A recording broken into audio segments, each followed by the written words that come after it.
তাকে এই চেয়ারম্যান তাকে পদত্যাগ করা হয়েছে, তাকে নতুন আরেকটা চেয়ারম্যান এসেছে আমিনুল স্যার।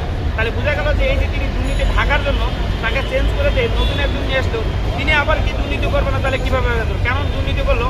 এই এনটিআরসি চেয়ারম্যানের এনটিআরসি অফিসে যারা বসে আছে তারা হলো আগে আওয়ামী লীগ যখন সরকার ছিল তখন 15 বছর শাসন ছিল, 15-16 বছর, সেই সময় তাদেরই লোক ঢুকেছিল এবং ওই লোকের মাধ্যমেই কিন্তু এনটিআরসি চলছিল। কিন্তু নতুন সরকার আসার কারণে ওই লোকগুলো এখন বসে আছে।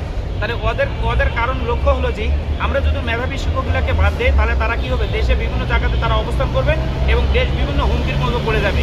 তাহলে যখন দেশ হুমকির মতো পড়ে যাবে তাহলে বহির্বিশ্ব বলবে যে হয়তো এই দেশ কোনো ভালো পথে নাই, যার কারণে এই দেশে আবার নতুন কোনো সরকার দরকার। তাহলে যেমন আপনারা আরেকটা দেখবেন যে নেপালের প্রধানমন্ত্রী 2 দিন আগে চলে গেল, কেন চলে গেল?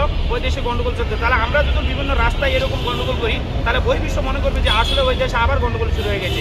মূলত আমরা চাই এই দেশে শান্তি এবং শৃঙ্খল, যেন আমরা এই যে শিক্ষক জাতি আছি বা শিক্ষিত জাতি, আমরা মাস্টার্স কমপ্লিট, ইভেন আমরা পরীক্ষা দেওয়ার পর যেদিন রেজাল্ট পরে আমরা ঈদের দিনে নামাজও পড়তে জানি গ্রামের বাসায়, আমরা মেসে থাকি, শুধু শরমের কারণে আমরা জানি।